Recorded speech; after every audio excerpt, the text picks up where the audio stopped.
Don't be ridiculous. My dad scoffed from across the dining table, stabbing his fork into the steak like it carried the final verdict.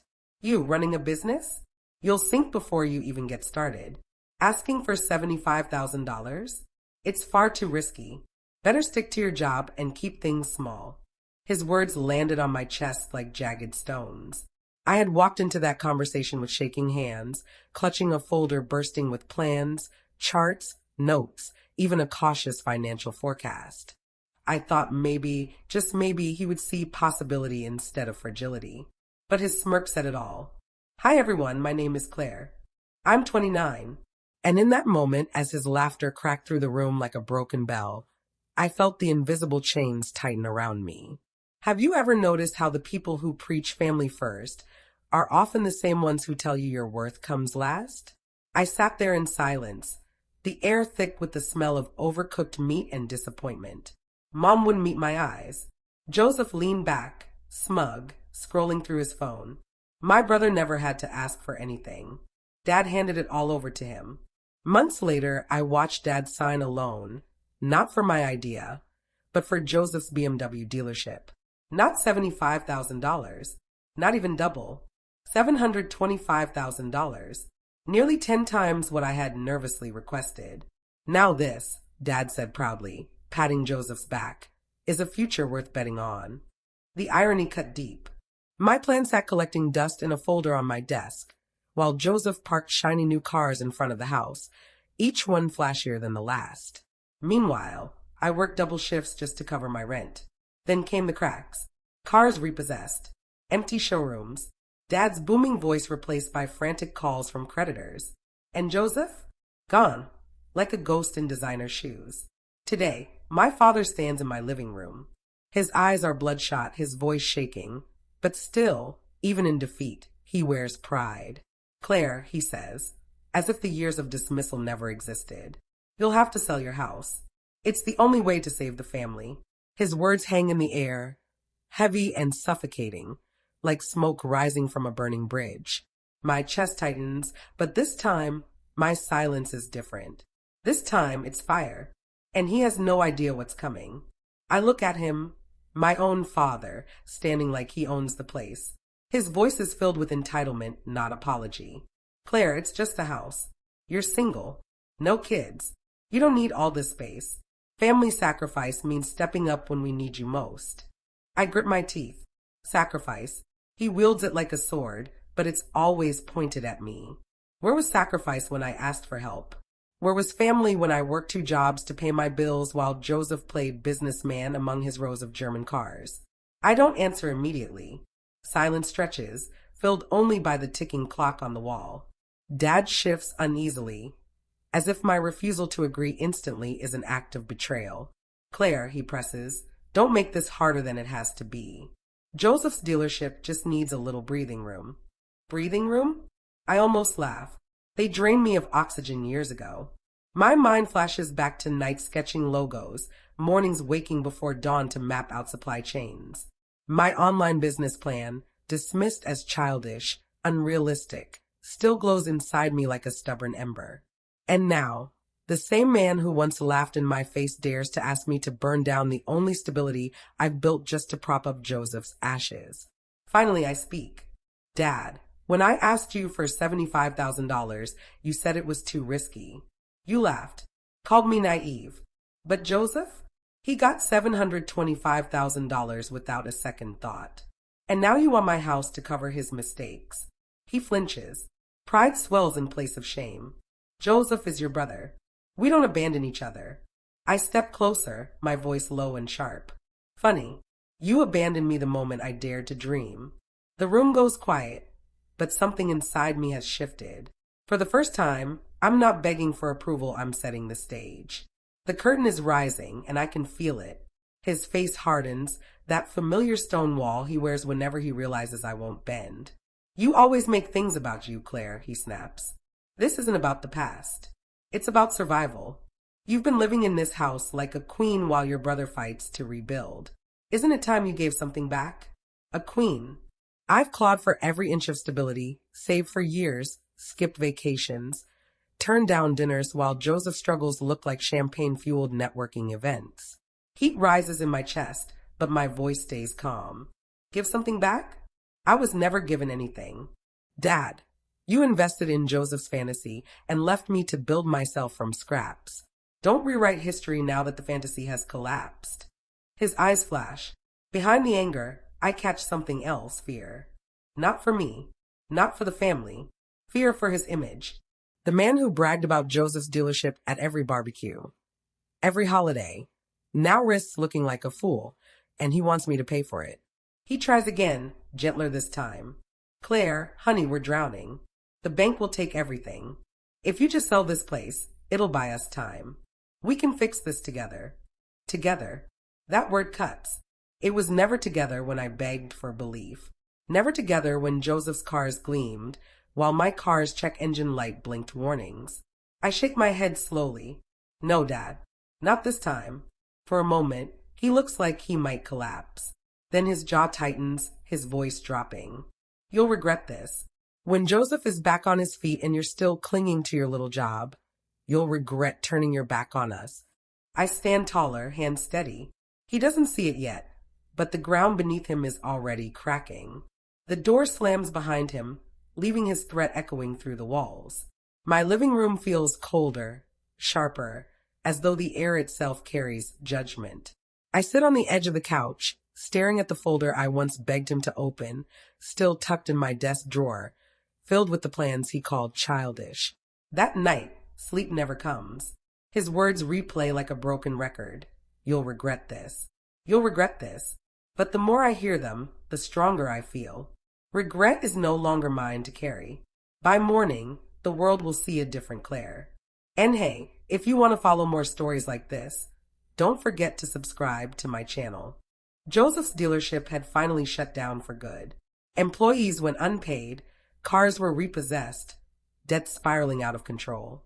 And then came the whispers, rumors weaving through town about how recklessly the once successful son had run his empire. I walked over to my desk, my hands shaking as I pulled out the old folder. The ink had faded, the numbers were outdated, but the dream inside still pulsed with life. My online business plan hadn't been wrong.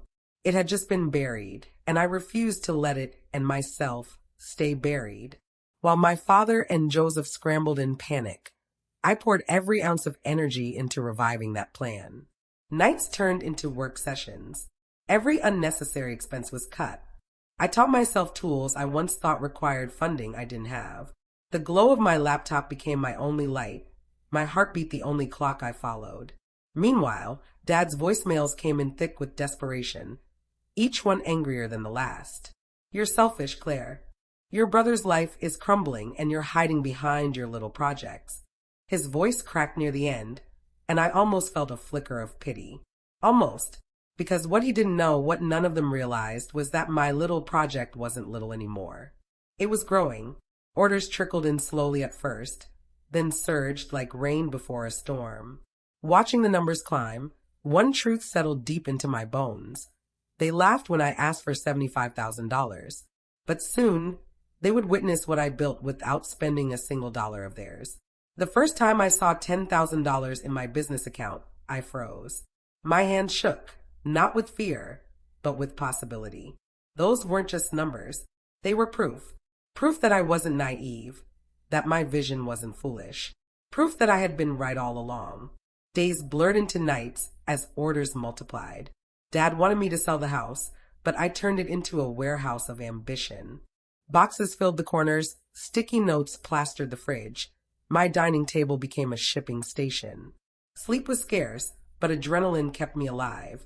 Dad's calls grew darker. One night, he left a message that tightened my chest. Clay, the bank froze Joseph's accounts. We're drowning here. You can't just stand by.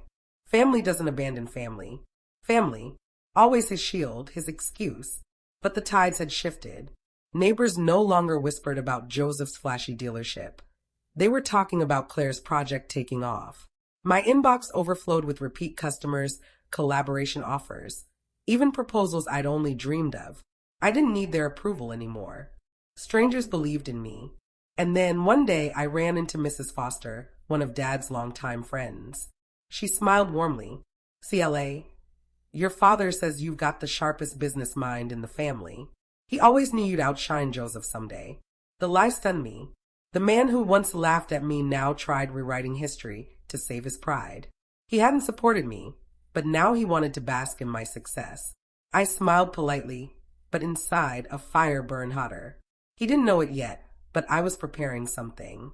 Something that would expose the truth, not with yelling or revenge, but with undeniable reality. Poetic justice wasn't tearing them down. It was standing so tall their shadows crumbled. By the time my business crossed its first $100,000 in profit, I felt like I was living two lives. By day, quietly packing orders, answering emails, signing contracts. By night, listening to Dad's desperate voicemails, each one dripping with guilt, demand, and thinly veiled insults. Claire, the bank is threatening foreclosure. Do you want your own parents out on the street? But something had changed fear. The man who once thundered with certainty now sounded small. Joseph wasn't much better. One evening he showed up unannounced in a borrowed suit, his arrogance dimmed. You've got money now, he said flatly. Dad says you should step up. 100 grand isn't much to you, but it could save everything for us. I laughed, not cruelly, but with disbelief. You think this came easy? Every dollar here is mine. Earned, not handed to me on a contract signed with Dad's blind faith. Joseph's jaw tightened. We're family, Claire. Don't forget that. I leaned in, voice steady. I never forgot. You did. When you lined up cars like trophies, you forgot. When Dad dismissed me, you forgot. Now you want me to bleed for your mistakes? No. He stormed out, slamming the door. But I wasn't shaken. For the first time, I wasn't standing on shaky ground. They were. Then came the invitation. A family dinner at my parents' house, phrased as a chance to talk. I accepted. Not to bend, not to surrender, but to let the truth breathe in the same room where I had once been silenced. Stepping into that dining room, déjà vu hit me. The same table, same cheap wine, same forced smiles. Joseph sat stiff, pride chipped away. Mom moved plates silently. Dad rose, rehearsed. Claire, we've made mistakes, but we're still a family. We need unity now more than ever. His eyes pleaded, as if my success was his last lifeline. I sat slowly, heartbeat echoing. Unity. When I begged for a chance, I was mocked. When Joseph gambled millions, he was applauded. And now, losing, he demanded unity. Joseph slammed his fist. This isn't about the past, Claire. It's about saving what's left. I looked at him calmly. What's left is mine. My business, my home, my peace. You don't get a share of something you never believed in. Silence. Dad tried again. Softer. People are talking. If you don't help. I cut him off. The shame was yours when you chose pride over fairness. When you gambled everything on Joseph's dreams and called mine foolish. Don't try placing it on me now. For the first time, no one spoke back. Their faces were masks of disbelief. The daughter they underestimated had grown teeth. I stood, pushing back my chair deliberately. This is the last time we have this conversation. I'm not your safety net. Not anymore. Walking out, I felt the air shift, the chains I once carried falling silently behind me. After that dinner, quiet returned. No more late-night calls. No more sudden knocks. My phone, once buzzing with guilt-laden demands, sat still. For the first time in years, I could hear my own thoughts. Business kept growing. What began as a fragile dream became a roaring current, carrying me farther than I imagined. Partnerships, expansion, messages from strangers thanking me for the impact of my work. Everything I had once begged my family to believe in, I had now proven. Then a letter arrived. Not handwritten, not personal, formal. A notice that my parents' house was being repossessed. I held it, feeling the weight of their choices. I didn't gloat. I didn't laugh. I set it aside. Their collapse wasn't my revenge. It was the echo of their own decisions. Weeks later, I saw them at the grocery store. Dad's shoulders slumped. Joseph trailing behind. Shadows of the people who once sneered at me. Dad glanced, opened his mouth, then shut it. No words, no demands, just silence. And in that silence, I found my justice. Poetic justice wasn't saving their house. It was standing tall in the life I built. while theirs crumbled on a foundation of arrogance. That night, at my desk, the same one where my dusty folder had waited, I lit a single candle. I thought of the girl who begged for belief, who swallowed tears while laughed at. She was gone. In her place stood a woman who had proven, without their money or faith, that she was more than enough. I whispered into the quiet, not for them, but for myself. I don't need saving. I never did. And remember, if you enjoyed this story, subscribe to my channel so you don't miss what happens next.